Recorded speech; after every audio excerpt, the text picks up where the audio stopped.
எல்லாம் நல்லா இருக்கு. இன்னைக்கு கத்தருக்குள்ள எப்போதும் சந்தோஷமா இருங்க. ஏசுப்பா அதை எப்போதும் விரும்புறாங்க. இன்னைக்கு கூட ஏசுப்பா சொல்ற வார்த்தைன்னா காட் இஸ் நெவர் லேட். ஆமேன். கத்தர் அவர் தாமதம் பண்ணாதவர். ஆமேன்.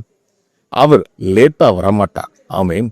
அப்படியே லேட்டா வந்தாலும் உங்க வாழ்க்கையில கத்தர் அற்புதங்களை செய்து முடிப்பார். ஆமேன். லாசரு வியாதியா இருக்கிறான் என்று சொல்லி அவருக்கு செய்தி அனுப்பின பிறகு அவர் 4 நாட்கள் கழித்து வந்தாராம்.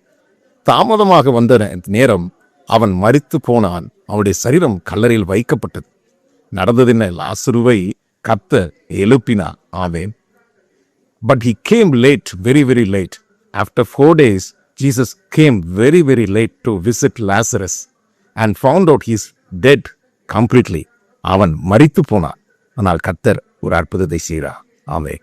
லாசருவே வெளியே வா என்று சொல்லி அவன் எழுப்பினார். ஆமென். உங்கள் வாழ்க்கையிலும் ஆண்டவர் வார்த்தை மாறாதது. எவ்வளவு நாட்கள் ஆனாலும் சரி, கர்த்தருடைய வார்த்தை கிரியை செய்யும். ஆமே. கர்த்தருடைய வார்த்தை கிரியை செய்யும். ஆமே.